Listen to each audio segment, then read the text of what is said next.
Knock, knock. Good morning. Good morning. Either that or open the bar. We got a busy schedule today. And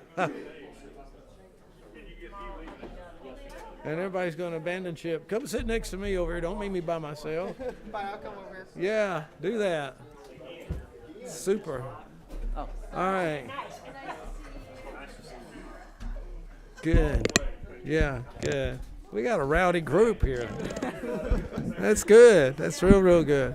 Gotta wake up in the morning. Absolutely. Well, good morning, ladies and gentlemen. It's the clock on the wall says time for us to start. Yeah. So with that being said, I'm going to call this meeting to order, and the meeting of the Small Business Development Committee. And before we start, I'm Representative Washburn. Would you lead us in prayer, please? Thank you, Mr. Chairman. Our Father in heaven, we are deeply and sincerely grateful for all you do for us. Thank you for your grace to us. Thank you for the great privilege of serving in the Georgia House of Representatives. And Lord, we thank you for this committee and the work that is done here. Lord, we know that the doing of honest, honorable work and the providing of service to our fellow citizens and being paid for it is the backbone of our state economy when we deal with small business. And Lord, we just ask for wisdom as we deal with issues that affect small business. Help us to think clearly and make the right decisions at the right time. Thank you again for all you do for us. As a follower of Christ, I offer this prayer in his name. Amen. Thank you, Representative Washburn. I appreciate that. And from what I understand, there's several members that have other conflicts. So doorkeepers, please close the doors and lock the doors.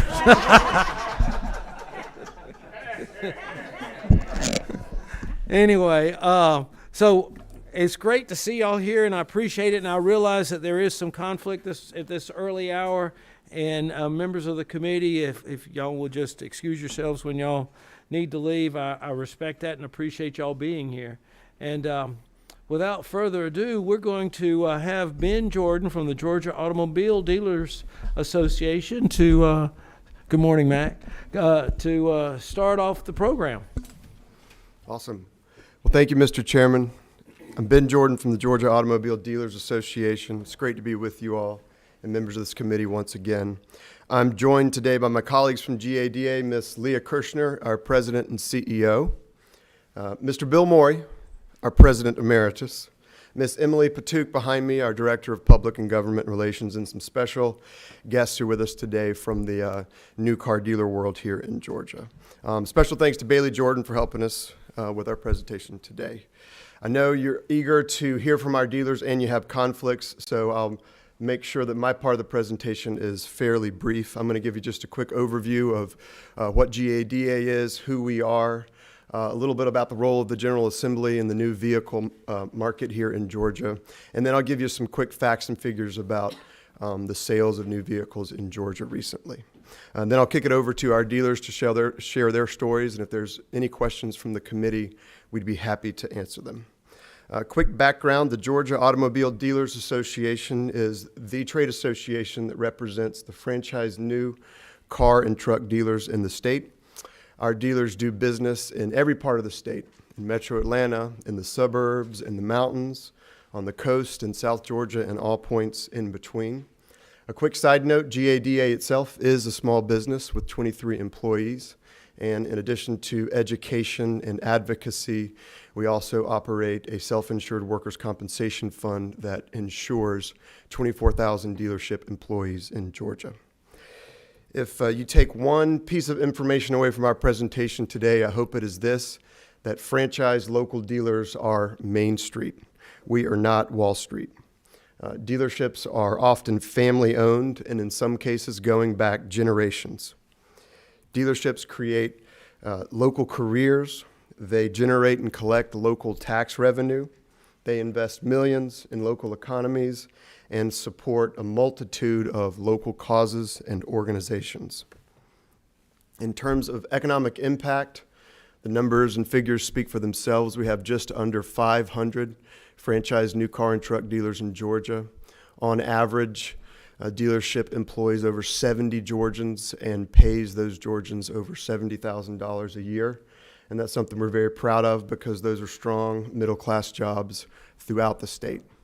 In terms of total employment, Georgia dealers employ over 35,000 Georgians, and when you consider the impact of indirect employment, account for nearly 75,000 Georgia jobs. What exactly do local franchise dealerships do? Well, of course, they're in the business of selling new and used vehicles. They are independently owned, although they are branded by the names of the manufacturers. They are franchisees, so they are owned independently of the factories. They perform critical safety, repair, and maintenance services, such as helping consumers ensure that factory warranties are honored and dealing with safety recalls when those arise. Dealers will help customers arrange for financing when purchasing or when selling a vehicle. They'll handle trade-ins, title and registration in compliance with Georgia law. Some dealerships operate body shops that will handle collision repairs. At GADA, we like to say that franchise dealers are with the customer throughout the entire life cycle of the vehicle, from purchase through any maintenance issues, through trade-in, and when you're ready to purchase another one. Because franchise dealerships perform these services, local dealerships are considered essential businesses. As recently as the pandemic, the state and federal government both deemed franchise dealerships and their employees as part of our nation's critical infrastructure. Because dealerships are essential, and because we all need safe and reliable transportation, state law regulates the relationship between automobile factory and new car franchise dealer, and we call that set of laws our franchise law. In fact, Georgia is somewhat unique in that our state constitution specifically empowers you, the General Assembly, to regulate that relationship between manufacturer and franchise dealer to ensure that dealerships continue playing their important roles in our local economies, but most importantly, to ensure that the customer, the consumer, benefits from that relationship. Quick overview about the vehicle market here in Georgia. As we all know, the global pandemic starting in 2020 set off a series of events that have strained a number of supply chains, including the automobile production supply chain. One of the results of that has been fewer vehicles on dealership lots. And as a result of that, sales both in Georgia and nationally decreased in 2022 by 14.9% compared to 2021. Where are we now, and where are we going? Well, supply chain issues are lingering, but we understand that the situation is improving, albeit slowly. We understand that inventories are coming back, which is a good thing for consumers. However, consumers are still facing some economic headwinds. Of course, the impact of inflation, the impact of higher interest rates, particularly on your monthly payments, will impact consumer choices potentially in the automobile market. And then a general slowing of the economy is another headwind that we consumers are facing. So with all those factors considered, the economic experts are predicting a modest increase in new vehicle sales here in Georgia for 2023 of approximately 5.2%. So we'll take the good news where we can get it. The last couple of slides are some charts and figures drilling down on the new vehicle market here in Georgia by powertrain. Powertrain just means the source of the power that drives the engine. So this first slide on the left is a pie chart, and you'll see the large portion that's in blue represents gasoline-powered vehicles, which accounted for a little over 86% of all new vehicles sold in Georgia in 2022. The yellow piece of pizza towards the top represents the diesel vehicles, which accounted for about 4% of overall new vehicle sales last year. So when you combine diesel and gasoline, Georgians are still buying about 90% of those vehicles compared to the overall market. But the remaining 10% are what we call alternatively fueled vehicles. So if you shift your attention to the right chart, you'll see alternatively fueled vehicles include regular hybrids, plug-in hybrid electric vehicles, and of course, battery electric vehicles. This chart on the left breaks down market share for those alternatively fueled vehicles by manufacturer. And you'll see that Tesla has the market share with 30%, but Toyota is right behind it, along with a number of other manufacturers ranked 2 through 10. Two quick takeaways from this chart on the right. If you include Toyota and all the manufacturers below Toyota, they account for a little over 60% of all the alternatively fueled vehicles sold in Georgia last year. And all of those vehicles were sold through franchise dealers like the ones we have today. And I want to emphasize that point because franchise dealers do more than just sell gasoline and diesel vehicles. They are selling the lion's share of alternatively fueled vehicles, including, of course, hybrids, plug-in hybrids, and battery electric vehicles. This last chart shows the breakdown by alternatively fueled vehicle and the sale, how those sales have increased over the last couple of years. So starting in the first quarter of 2019, you'll see that the sales for all three kinds of those green vehicles, if you will, was pretty low, but you'll see a pretty significant increase over time, particularly starting in calendar year 2021. So just keep in mind, if you don't mind, members of the committee, that franchise dealers are selling about 60% of the vehicles represented by this chart. And as more and more models of alternatively fueled vehicles come to market, we anticipate that those figures continue to increase. With that overview in mind, Mr. Chairman, if it's all right, I'd love to pass it over to our special guests, our dealers. They'll introduce themselves and share their stories with you. But thank you for allowing us to be here again. Thank you, Ben. That's great. And just a little bit of housekeeping. I don't know how long the programs are going to last. If we have time, we'll do questions. Okay. If we don't have time, I strongly encourage the members of the committee to stay and talk with each of these presenters and learn more about the industry. So with that, go ahead. Thank you. Perfect. Good morning, everyone. Thank you for the opportunity to speak on behalf of my fellow 500 Georgia dealers, our 35,000 employees, and 75,000 total Georgians that are affected by our industry. My name is Mike Domenicone. I'm the owner of Classic Cadillac and Classic Subaru in Sandy Springs, Georgia. I also have 5 other rooftops between North Carolina, South Carolina, and Alabama. Proudly employ 125 Georgians. I want to share a little bit about my family and our background because I think it's really important that you understand who we are, who your dealers are, the kind of people that that own dealerships and serve the communities on a daily basis. I was born in Miami, Florida. My dad was, our family really is the real life American dream. My dad was a 21-year-old man with an 8th grade education that answered an ad in the newspaper for a trainee car salesman down in Miami, Florida, and started selling cars.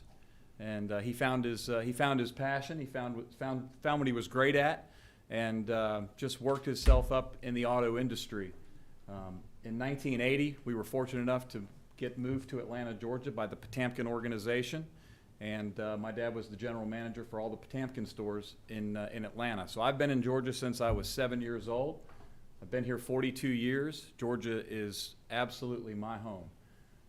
My dad was fortunate to run those stores for the Potamkins until 1992, when we were able to purchase our first store from them, which was Potamkin Cadillac, which used to be next to Perimeter Mall. So from there, we have expanded our business over the last 25 years. So that's who we are. That's how we got started. I started working in the auto industry at 10 years old alongside my dad. I've worked in every single department in the dealership. I didn't get summer breaks like most kids. I went to work. We were the first ones there in the morning and opened the store. We were the last ones to leave, and we locked it up every single night.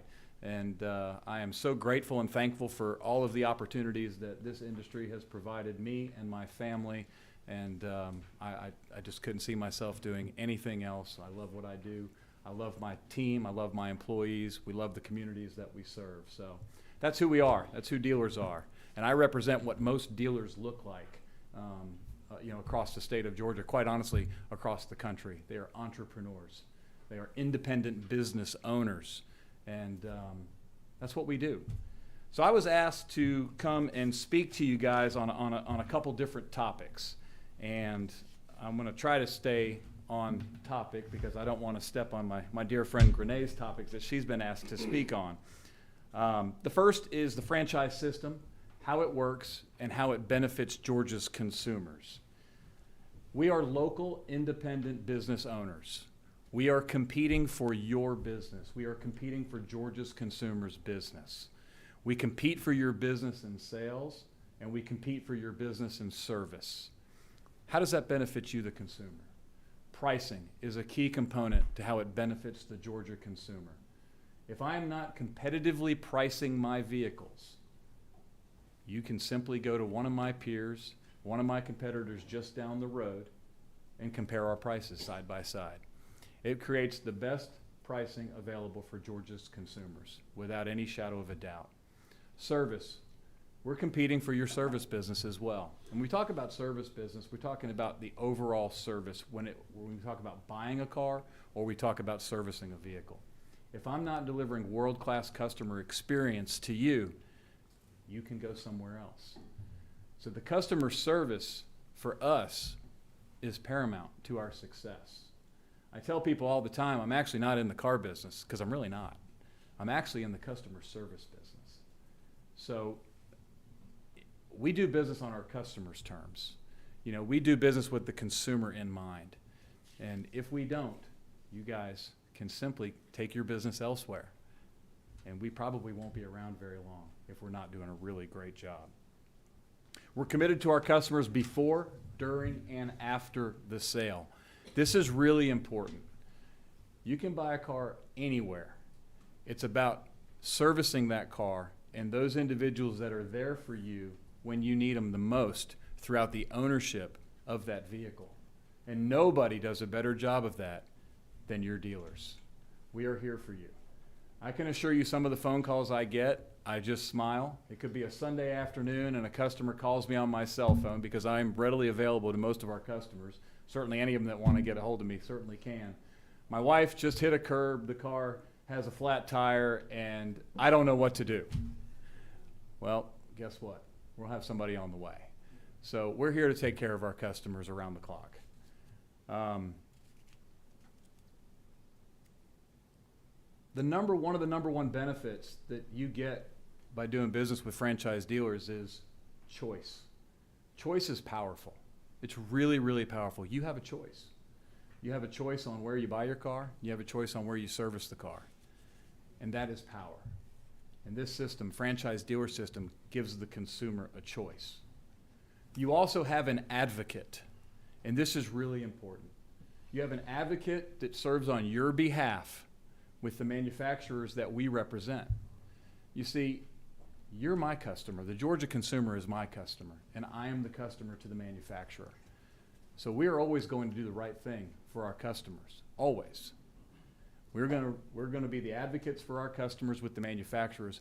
And look, these cars are super technologically savvy these days, right? They break. They do. We have issues with them. And it's our responsibility to make sure that you are treated fairly from the manufacturers that produce these cars. So I'm going to share a little story with you. I used to be a Fisker dealer. I still am. It's called Karma now. But Fisker was an electric car company that came out in 2011. And I represented them. I sold their cars in the state of Georgia. It was a very expensive hybrid electric vehicle, about $130,000. We delivered 60 Fiskers in 2012. In November of 2013, Fisker went out of business. It went out of business with 60 customers in the state of Georgia with a $130,000 car that, had they not purchased the vehicle from me, their franchise dealer, they would have had nowhere to go. Nowhere to get their car serviced, nowhere to get it fixed.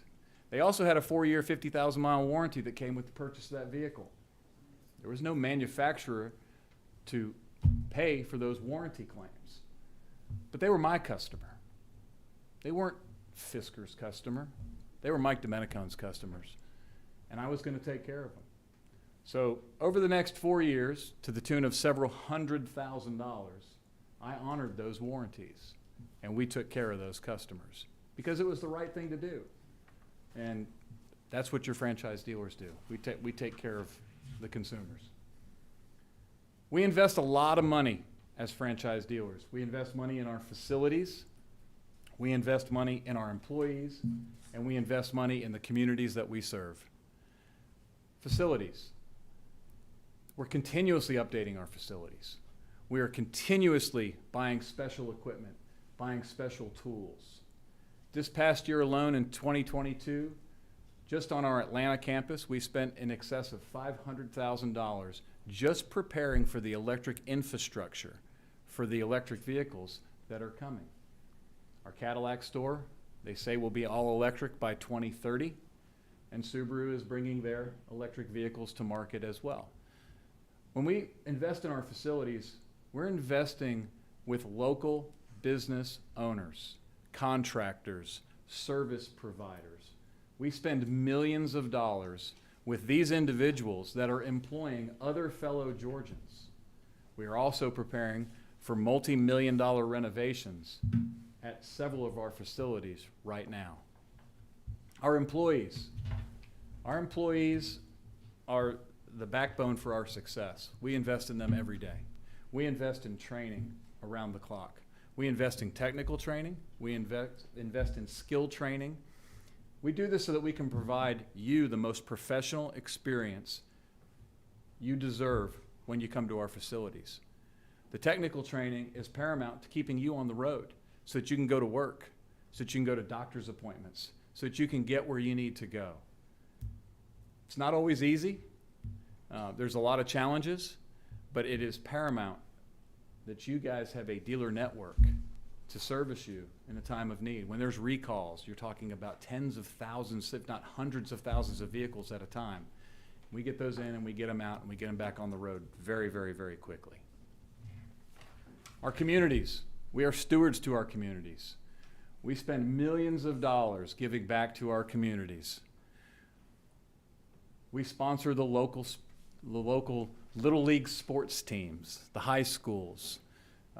We give millions of dollars to cancer research, and every dealer has their own charities that they're passionate about. We do a lot with Cure Childhood Cancer and Make-A-Wish. Those are kind of my two that are near and dear to my heart, and we spend a lot of time and a lot of money giving back to the communities that we serve. They asked me to talk a little bit about what you guys should expect going when you buy a car. And I think the number one thing I would tell you is don't be intimidated when you go buy a car. You guys are in complete control of the process. The knowledge is right at your fingertips. Everything you need to know is right at your fingertips. Don't be intimidated. We will do business on your terms. What do I mean by that? If you would like to purchase an automobile completely online, never step foot in the dealership, we can do that. You don't have to come into the dealership if you don't choose. You can simply go right online, submit a lead. We're so sophisticated these days, you can actually do the entire transaction without speaking to anybody, if that's what you choose. The funny thing about that, that's what everybody talks about. But the statistic says that less than 5% of people actually want to buy a car that way, right? People still want to come in, and they want to touch it, and they want to see it, and they want to smell it, and they want to sit in it, and they want to drive it before they go spend $30,000, $40,000, $50,000, $150,000, right? That's how I like to buy cars. That's how I like to buy anything, to be quite honest with you. I'd like to see it before I'm going to spend my money on it. We're there to do that. We're there to do that. We are there to serve our customers and take care of you and deliver a world-class experience. And if I don't do those things, you can merely go to my competitor who is just down the street. So we're going to do a great job for the Georgia consumer. We absolutely are. We're going to be transparent. We're going to be honest. We're going to lay our cards face up on the table. And if you're dealing with somebody in this industry who is not willing to do those things, I promise you they will not be around long, because you have a choice. That's what the franchise dealer system gives you. It gives you a choice, and it provides you with an advocate to serve on your behalf throughout the entire ownership experience of your car. Look, everybody needs a friend in the car business. They do. A friend in the car business is paramount, and you have them Each and every one of you in your local communities, whatever area you serve, I promise you, there is a dealer that wants to be your advocate. I look forward to listening to your questions and answering any questions that you have for me when we get to the end of this presentation. But I really want to thank you guys for giving us the opportunity to come down here and talk about who we are and what we do. And thank you guys so much. So I'm going to turn it over to my colleague, Grenee. Thank you.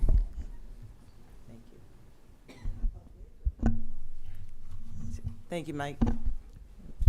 I'm so glad that they asked you to speak about so much, because now I only have to speak about a little bit.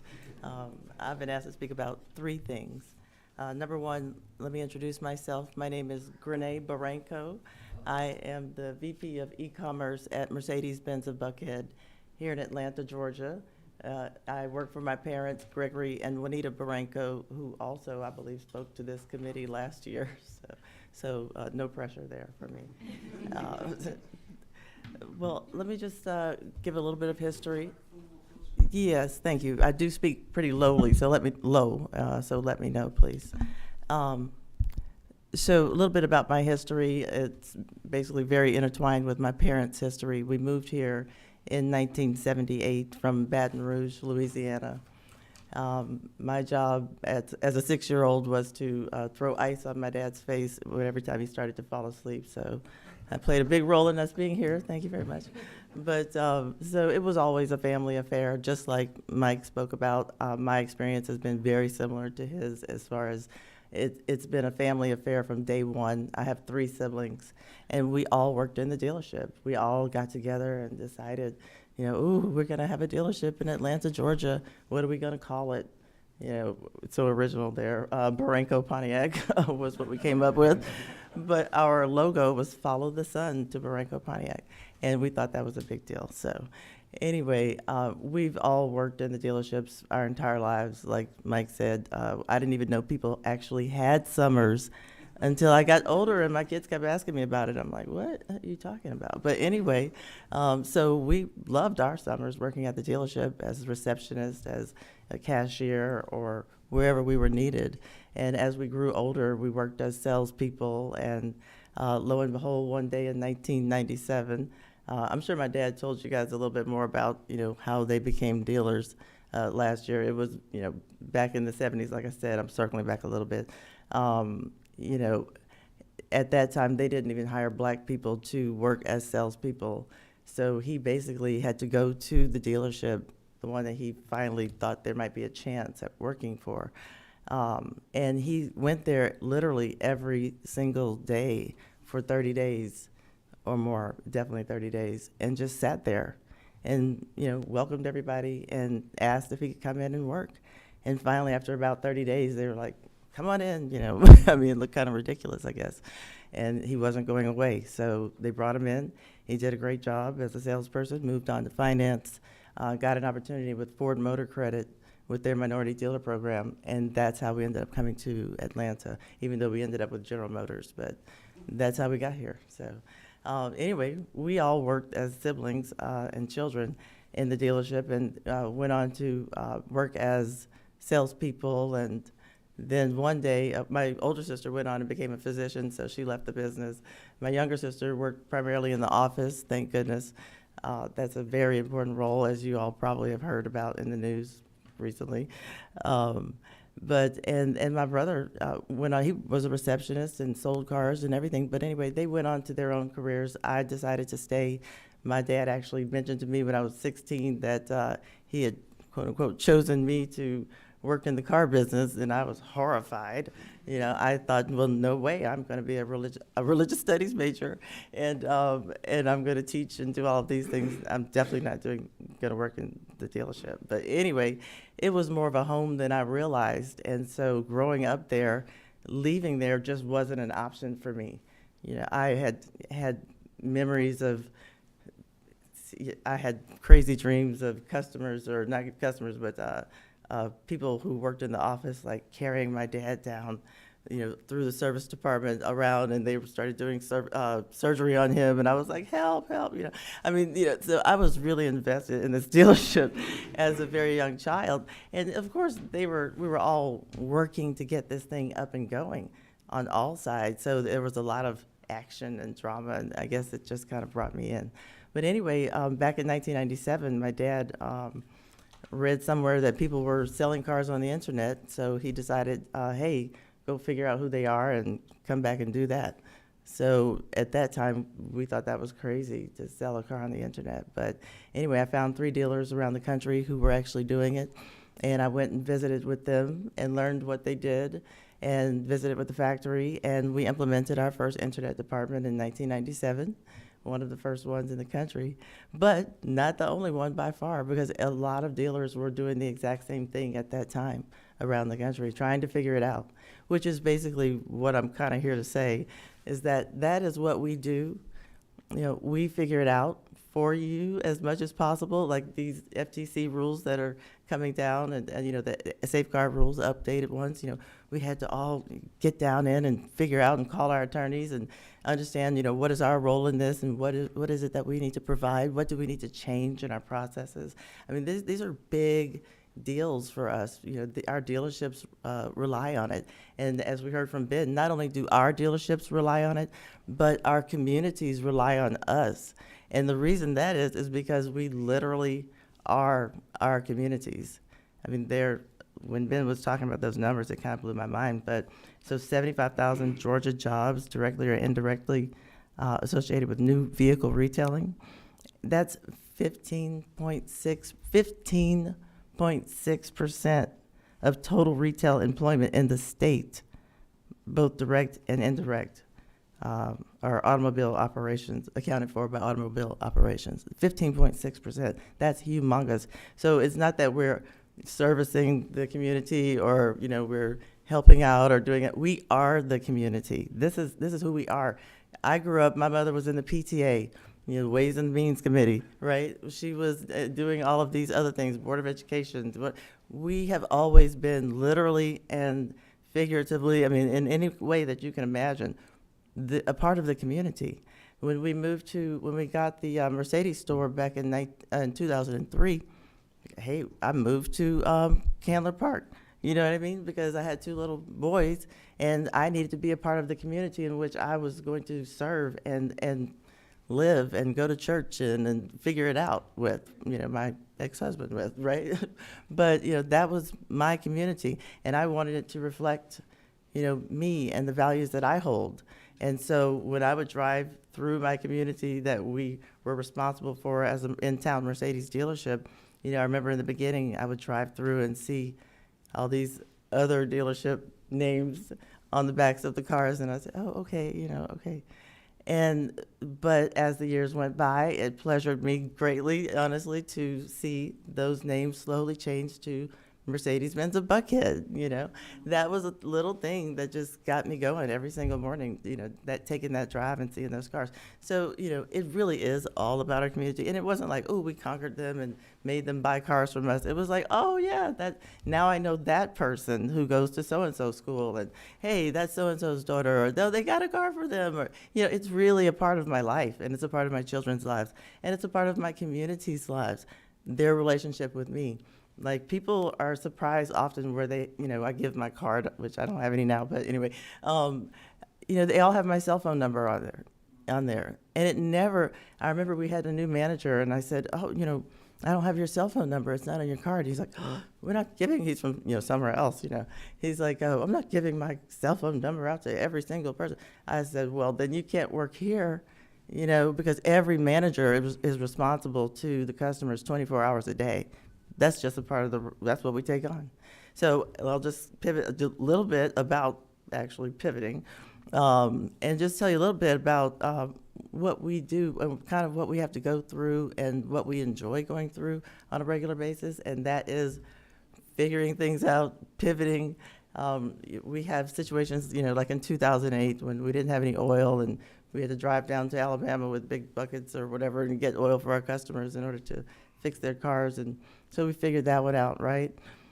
I remember when the things are always happening. So as Mike mentioned, our manufacturer decided that we needed to do a multi-million-dollar renovation out of the blue for their new branding, which we thought was gorgeous, but we had to find magically millions and millions of dollars in order to stay in business. So, and honestly, guys, car dealerships have one of the lowest net to sales returns of any retail industry. Like, people always think that we're making so much money because they're cutting big checks. You're paying a lot of money for these cars, but we are facilitating this process. We're making sure that you get this your tag. We're making sure that you have the latest information on recalls and emissions and things like that. We're information centers. We're processors. We sell things, of course, but we're here to provide a service for you. So when things happen, like the bridge, that's our main artery to our dealership on Piedmont, suddenly burst into flames that time, remember? We had to figure it out. We can't say, we're closed for business now. So, we have to pay those, like my dad says, we have to make payroll every week, right? So, because these families, we have 197 families counting on us. I thought we had gotten it down to 175, but anyway, so like many small businesses, when there's a need there, and we saw a need that, our customer service had gone down a little bit after COVID. So we had to hire some more people, to take care of our customers. But anyway, my point is that we pivot and we're there for whatever it is that you need. So for example, when COVID came, and as he mentioned, we were designated an essential business. So here's this new thing. Nobody knows this virus. Are we gonna all die? I mean, what is it about? So basically, thankfully, we were prepared because, as Mike said, we already did digital retailing front to end. It was a service that we offer to our customers when they needed it. But it's just what we do, right? But it became a big deal, and we were excited about it because we were ready. So what we did basically was we had VPNs on everybody's computers, all the salespeople and the sales managers. I had taught everybody, had a big fight about teaching all of the salespeople how to pencil their own deals. Like, they're the professionals. They do this every day. These are their customers too. So they should know how to take care of their customers best. And they understand. A lot of times you'll share information with them that you won't share with a manager or something like that. So empower them to make their own decisions. So anyway, they already knew how to desk the deals. They already had VPNs on their laptops. All I did, guys, I grabbed a bunch of chargers and I just started handing them out. And I said, go home, go home, go home. And everybody, all the salespeople, all the managers, they all went home. And they worked from home. And we never thought that anybody could work from home at a car dealership. But we sold 60 cars that first month. And that's with just working up a storm. It was adorable, y'all. It was really cute. But anyway, we saw that it could happen. But we also saw that digital retailing technology had a few holes in it that we feel that we're best suited to plug. We've got OEMs, as we talked about, or the factories telling us that they want digital retailing. We've got customers saying, some of them saying, we want to kick tires. We've got some saying we want to kick tires, but we also want to sell, digital retail in another way, or we want to do research here. So, but we're all of those places. And so we are actually, lots of dealers are creating digital retailing tools that really do cater to our customers' needs. And you'll see that coming out in the next few years, and nothing's going to get slammed down your throats, and hopefully nothing will be slammed down our throats. We can work together in conversation to figure out what is it that you all really look for in purchasing a vehicle, because we want to continue to be there for you guys and to service your needs. Thank you very much. Thank you. Well, I'm going to do this introduction. Representative Lehman Franklin, we appreciate you being here. Thank you very much. It's always good to have one of our own. And so thank you for coming to our meeting and and for the presentation we're about to hear.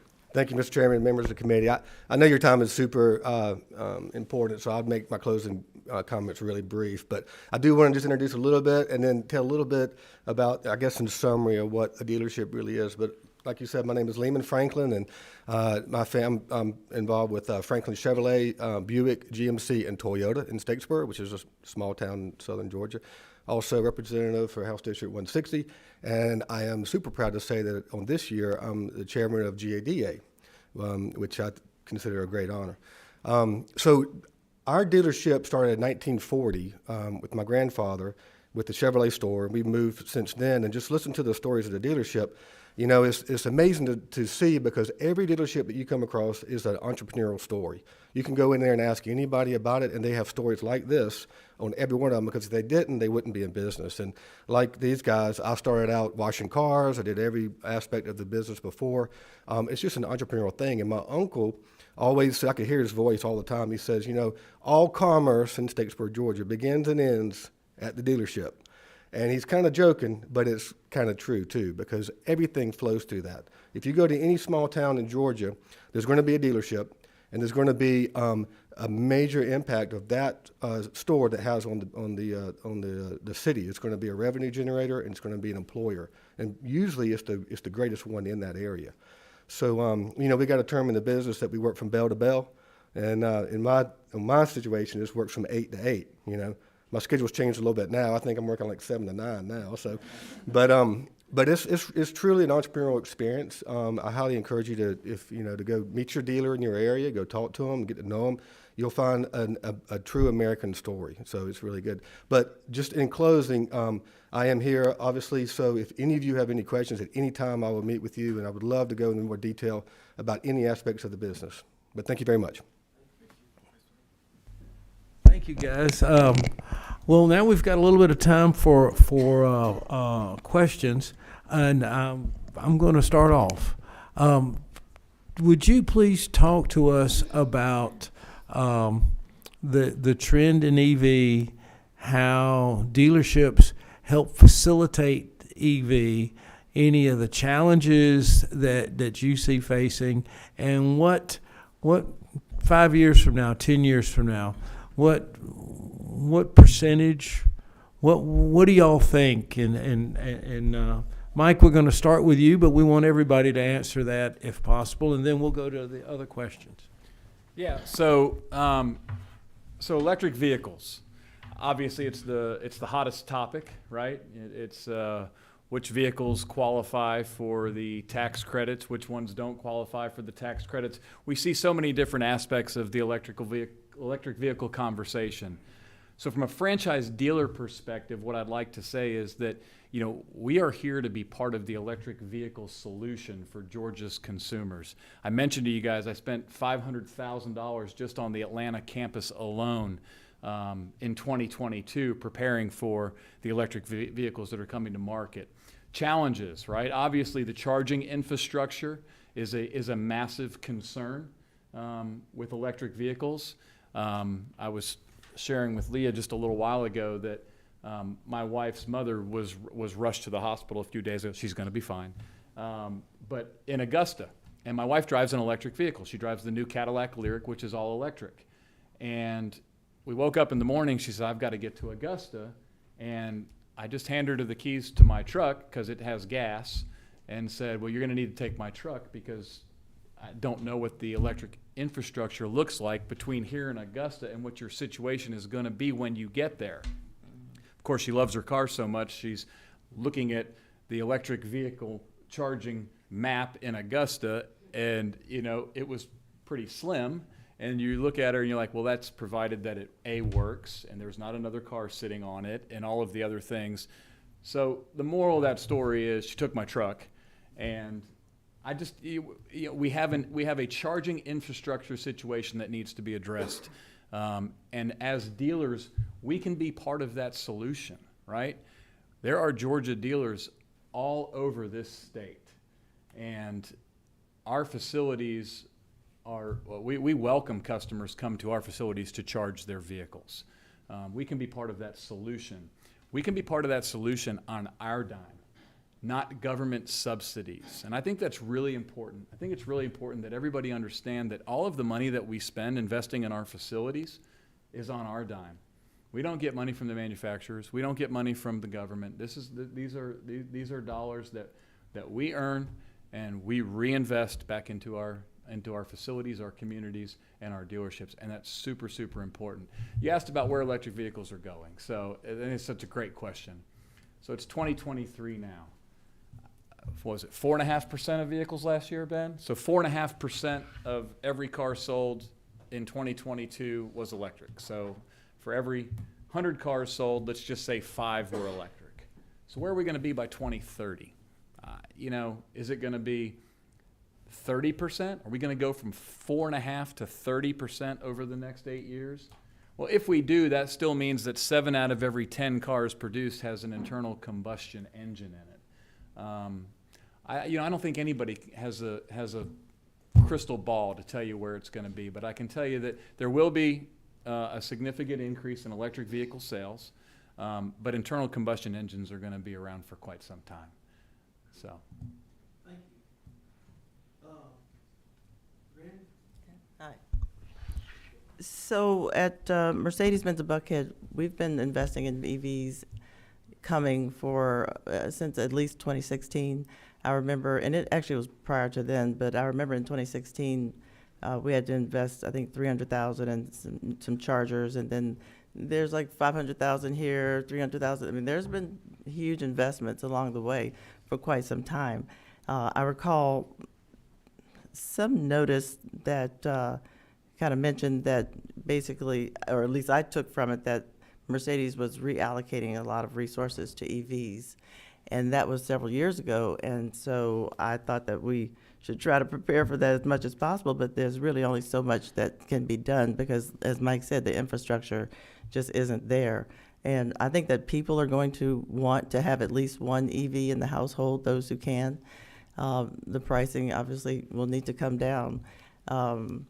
But we're going to continue to see ICE vehicles, and I think that'll be good for the used car market coming up. But we just have to pivot again and focus on used cars for a bit, and while also preparing for EVs coming. Now, I do think that there's technology that's coming that's going to make it better or easier for us to implement some of these charging solutions. So we'll see what happens. But right now, we just need to prepare for a big used car market, is my opinion, and keep preparing for EVs, because right now we have 61% of our inventory, new car inventory, are EVs. And we asked point blank, what are we supposed to do about that? They said, we don't know. So anybody want an EV? Come on. And then I'm going to. They're gorgeous. Lehman, come talk to us about EV and the charging, the challenges. EV in rural Georgia. Yeah. Yeah. So, we've already started investing in it. Both of my locations have charging stations that we've already installed. And when you talk about EVs, I think everybody agrees it's a great product, but like we've heard, it's just the time frame to get to get them moved out is what the consideration is. I mean, because you're not only talking about infrastructure, you gotta prepare for the servicing of it and all that. And I think for our store alone, we've invested almost $500,000 in EVs, because you have to train the technicians to know what they're doing. You have to have these stations and to deal with the batteries. It's a huge investment for us, and we're all doing it independently out of our money. So we are making this investment, but to do it in 3 years, I think that's just a huge challenge. It's just not going to happen. I can see it happening, but there just needs to be more time in it. And then there's questions that have to be solved from the General Assembly with how the taxations of charging and how that stuff goes. And I think we're going to deal with that maybe this year. I don't know, but there are some questions that have to be figured out. But as far as independent dealers, we're already making investments because we're entrepreneurs. We're getting ahead of the game, because if we don't, we know we're going to be left behind. So, Cool. Thank you. Who's first? Number 14. Thank you, Mr. Chairman.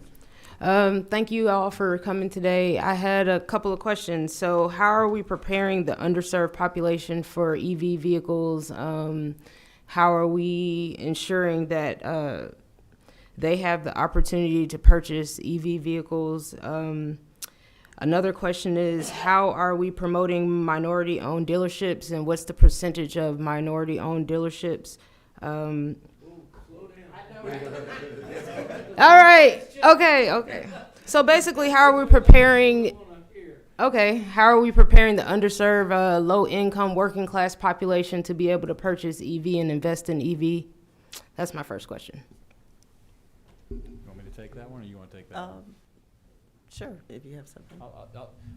I'll let Grenade speak on your second question, which was how are we promoting minority dealerships. I'll take the how are we preparing the underserved population. I think that you're going to see the price of electric vehicles continually come down as the technology evolves and the mass numbers increase. That's quite honestly, that's how manufacturers make money. They have to sell a large number of vehicles on the same platform in order for it to become profitable, which then they can lower prices. You're already seeing it. I know that the Chevrolet Bolt had a drastic price decrease. I think if you look at the Nissan Leaf and some of the other electric vehicles that are out there, you're going to see electric vehicles that are going to be priced in the $30,000 price range. I mean, I think that it all started with Tesla, right? Is where it all started. These 120,000, 100,000, 75,000 was kind of the low end, which doesn't really help the underserved population. But you're going to see the price of electric cars continually come down. We've already seen it. I think there's cars now that are in the low to mid 30s, and I think you'll continue to see that come down. And I'll also say that there are some programs that the NADA is, and different state associations are piloting with the Urban League and other associations to help train technicians on how to work on EVs, and I think it's going really well. They started one in Louisiana, so it hopefully will spread. But as far as minority representation in the dealer body, that's an issue. That's an issue that we are always working on. We have NAMAD, the National Minority Association of Automobile Dealers, or something like that. But they have all of the statistics. But I think the last I heard, there were 1,463 or 1,643 minority dealers in the country. There were like 1,100 and something women. There are over 16,000 rooftops. A lot of consolidation, but not that much, mostly family businesses. And there are, ladies and gentlemen, excuse me, 6 black women dealers in the country. That's a problem. That's a big problem because the black women registrations have gone way up. So we're buying way more cars, but we're not represented in the dealer body. We're represented by 6 women. And so what I'm doing is showing up to things like this and presenting myself as, hey, I'm a black woman, and I'm certainly prepared to be a dealer. And I know a lot of other black women like me who are educated and have been through dealership schools and worked at dealerships their entire lives and love it just like I do and are part of their communities. And as far as representing our communities, we've got to do better. I mean, we are a part of this community, so I don't know what the answer is or what we can actually do other than to kind of just show up and speak on it a little bit and say, hey, guys, this is an issue and one that we can solve. So, and we're the best ones to do it. So.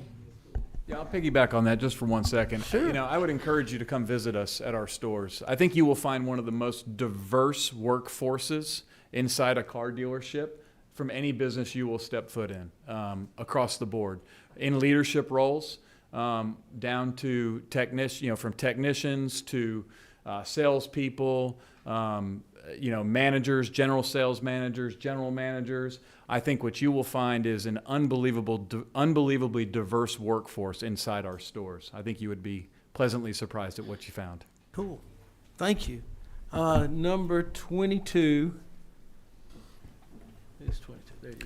Thank you, Mr. Chairman, and thank you all for being here and providing such insights. My question is to Grenade.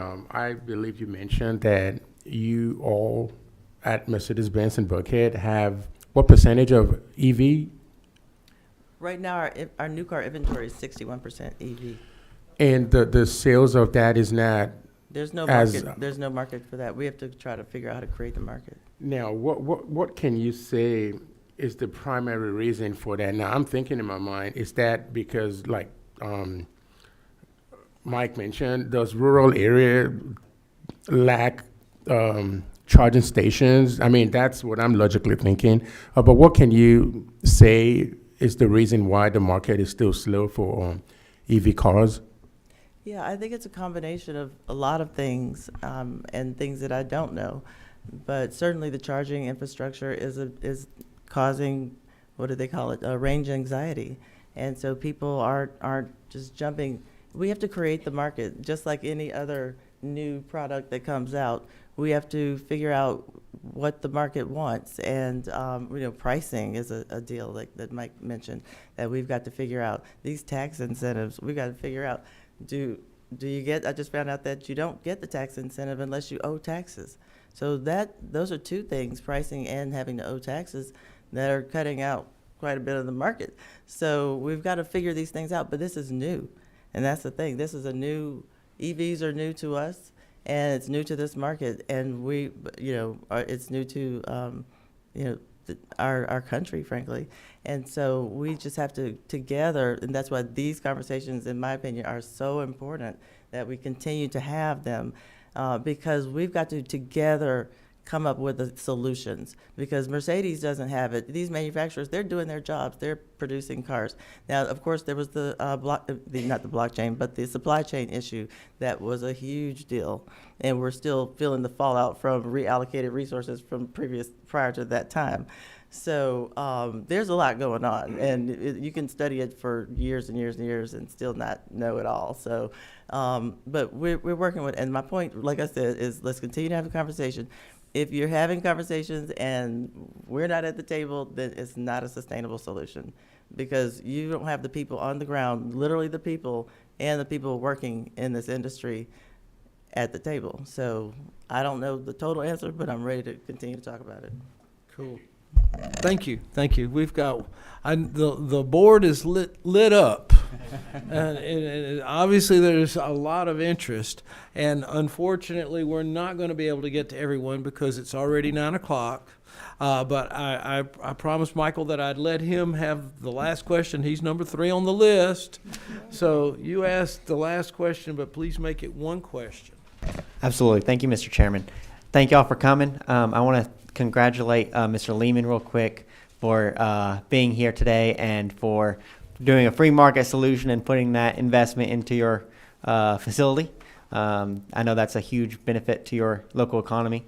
My main statement is, real quick, is I fully support market-based investments in facilities, and this is an unforeseen area of new market. And so if there's any red tape, please come to our offices and discuss that, because we don't want to be a burden. We want to facilitate any growth that y'all can do. My question, though, is on just the grander economic problems facing your industry. What do you foresee? What currently, or is it workforce development? What kind of problems do you have in your market? Yeah, so for us right now, the biggest challenge is employment. For us, it's on the technical side. It's the trade schools that we really need some help with. Technicians there is a large demand for technicians in our industry across the entire country. Technicians aren't what they used to be. This is not I think everyone paints the picture that this is a guy that's got grease on his hands and, they're low income, and, it's just simply not the case. Our technicians are highly trained, highly technical positions that come with very high paying jobs. So just to put it in perspective for you, our top technicians make somewhere between $150,000 and $200,000 a year. Our entry-level technicians can come in making $50,000 to $60,000 a year, and these are guys with very little education.